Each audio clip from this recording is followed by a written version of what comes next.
Movies come in all shapes and sizes. Some are big and loud and thrilling, while others are small, finely crafted gems. And there are few love stories as soft-spoken and full of soul as Sophia Coppola's Lost in Translation. It's a movie that sneaks up on you, using artistry that feels so natural that the precision of its craft is only clear if you think about it afterward. This film also wrestles with complex questions about modern consumer culture and how cinema can authentically portray a woman's point of view. And did I mention it's funny? Even as it tugs at your heart.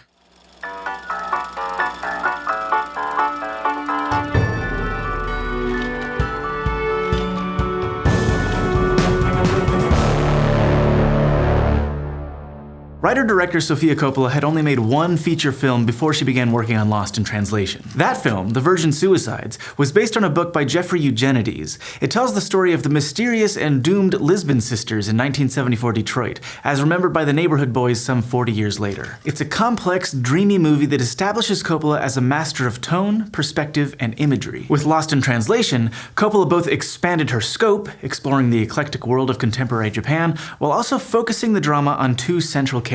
Scarlett Johansson plays Charlotte, a 20-year-old woman who's come to Tokyo with her rock and roll photographer husband, played by Giovanni Ribisi. A recent college graduate and philosophy major, Charlotte is adrift, not only in this foreign city, but in her marriage and even in her life. Bob Harris is a movie star, or he was a movie star. Now, he flies to Tokyo to spend a week shilling for a high-profile Japanese whiskey company, recording commercials, making talk show appearances, and suffering from insomnia. In one of the film's many ironies, Bob is played by Bill Murray, who was once a major movie star himself. Unlike Bob, Murray has emerged from the height of his fame into a late career full of meaty roles that are often as sorrowful as they are funny, and his Bob Harris is no exception. This film is patient. We spend a lot of time getting to know Charlotte and Bob alone before they ever meet each other. We see them trapped in the interior spaces of their luxury hotel, dealing with spouses who don't seem to be on the same wavelength, and mesmerized by the lights and sounds of the city. When they do start to interact, it's tentative. A smile in an elevator, a look across a crowded lounge, and eventually a brief conversation at the bar. When Charlotte's husband heads out of town for a few days to work, Charlotte asks Bob to come out with her and some of her Japanese friends. The two have an easy, funny rapport. They seem to recognize something in one another, like kindred spirits. So what are you doing here?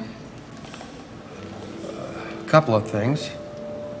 Taking a break from my wife, forgetting my son's birthday, and getting paid $2 million to endorse a whiskey when I could be doing a play somewhere. Charlotte is an old soul, and Johansson plays her with an effortless, mournful charm that belies her youth. Bob begins this film as a sad sack, until Charlotte draws out his youthful charisma, and Murray makes both sides of his character feel genuine, funny, and moving. As their relationship deepens, the movie never quite goes where we expect. Bob and Charlotte comfort and confide in one another, essentially falling in love, but they never cross the line into a physical affair. Although we do see them struggling to figure out how physical love fits into their connection. Near the end of the film, they share an awkward set of goodnight kisses in an elevator, but they seem to be grappling with what's expected of them rather than any deep-seated sexual desire. In fact, the one thing that ruptures the bubble of their relationship is when Bob sleeps with an over-the-top lounge singer, but Charlotte seems just as upset by his betrayal as she is by the fact that she feels jealousy at all. Well, she is closer to your age. In the film's now famous climactic scene, Bob catches a glimpse of Charlotte from the car on his way to the airport. Feeling unsatisfied in their initial goodbye, he leaps out of the car, runs across traffic, and catches up with her. They embrace, clinging to each other for a brief moment, and then Bob whispers something in Charlotte's ear. And we don't get to hear it. But it must have been good, because when Bob gets back to his car and Charlotte walks away, they both seem more content, as if a weight had been lifted. It's like their connection will somehow last as they navigate the rest of their lives and relationships, the ultimate bittersweet ending. Now, our job as critics isn't just to figure out what a film means. It's also to figure out how that meaning is created. Writing in Quarterly Review of Film and Video, critic and scholar Todd McGowan makes a compelling case for reading Lost in Translation as a critique of global capitalism. That's right, capitalism.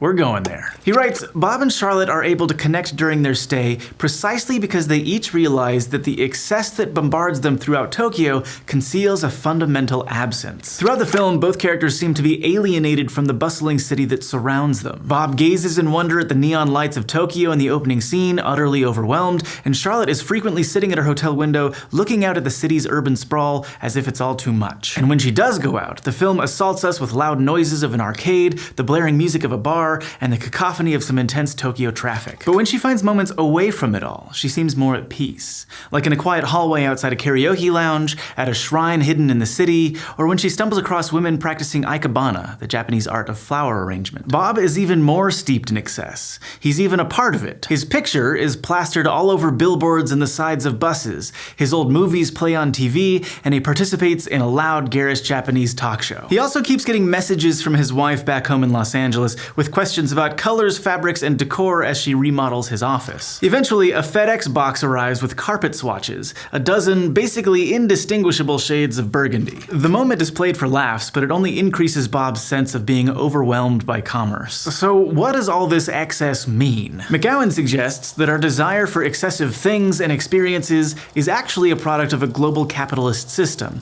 and that system only functions when we're constantly hungry for more. By this interpretation, Lost in Translation is a film about unsatisfaction. Bob is unsatisfied in his work, Charlotte doesn't even know where to start, and they're both unsatisfied in their marriages. At the same time, both of their spouses personify the quest for excess, from Bob's wife's focus on carpet squares to how Charlotte's husband relishes his role as a photographer promoting glamour and music. In McGowan's reading, our heroes connect by rejecting a never-ending quest for material satisfaction, and they fill their lives with small, quiet moments instead. In a sense, they find meaning and forge their relationship in absence, not excess. They find joy in spontaneity, like a race across traffic, an off-key karaoke performance, or an unexpected ikebana ceremony. These moments can't be planned, can't be replicated, and most importantly, can't be bought. This focus on the power of absence is felt throughout the film, which follows the pattern of a traditional romance, from the meet-cute to the climactic trip to the airport. But at each major turn, the story withholds key romantic beats,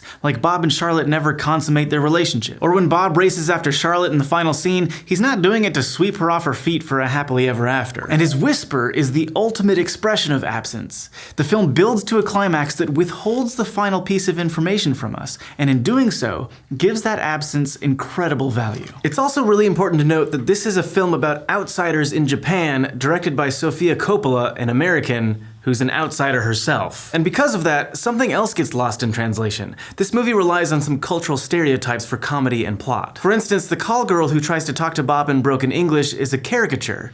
The audience is meant to laugh at her mispronunciation, which doesn't have any other purpose in the story. And while ancient traditions like temples or ikebana are glorified, the film also implies that many modern Japanese people have forsaken these good parts of their culture for ridiculous excess, which is a really reductive perspective. So even if it wasn't intended, this movie sometimes uses Japan as a backdrop and Japanese people as gags in ways that reinforce stereotypes, which can be harmful. Now, it's also worth looking at the characters and relationship in Lost in Translation through a feminist lens. The year it was released, Sophia Coppola became the third woman ever nominated for a Best Director Oscar. And Todd Kennedy makes the case in the journal Film Criticism that Coppola's films seem to be building a feminine, if not feminist, film form. The foundational text of feminist film criticism by theorist and filmmaker Laura Mulvey argues that mainstream cinema is overwhelmingly films made by men for men. In these films, women are usually objects of desire or derision. In other words, they're eye candy or someone to laugh at. The camera takes the point of view of the male gaze,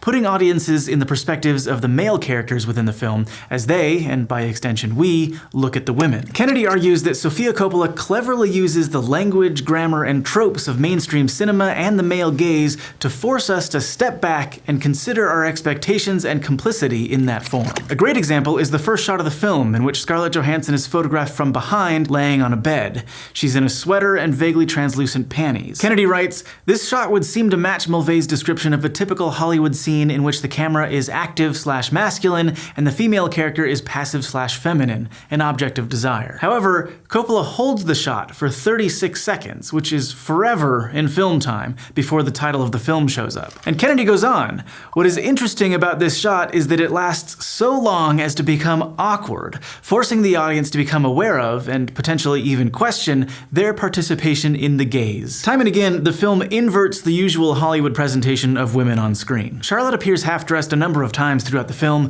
but these images aren't sexualized. Instead, we're asked to gaze with her at the world outside her window. So while the outward aesthetic is familiar to mainstream cinema, our perspective doesn't slip into the male gaze tropes. And these are just a couple examples of how Coppola's central female character is allowed to be a whole, complex human. Charlotte is wrapped up in a warm, funny, bittersweet film that never condescends to her for a laugh and has got a lot more going on than just pretty pictures. Next time, we'll take a journey with Sophia's father into the heart of darkness itself, the Vietnam War as seen through the film Apocalypse Now. Crash Course Film Criticism is produced in association with PBS Digital Studios. You can head over to their channel to check out a playlist of their latest amazing shows like The Art Assignment, Braincraft, and PBS Spacetime. This episode of Crash Course was filmed in the Dr. Cheryl C. Kinney Crash Course studio with the help of these nice people, and our amazing graphics team is Thought Cafe.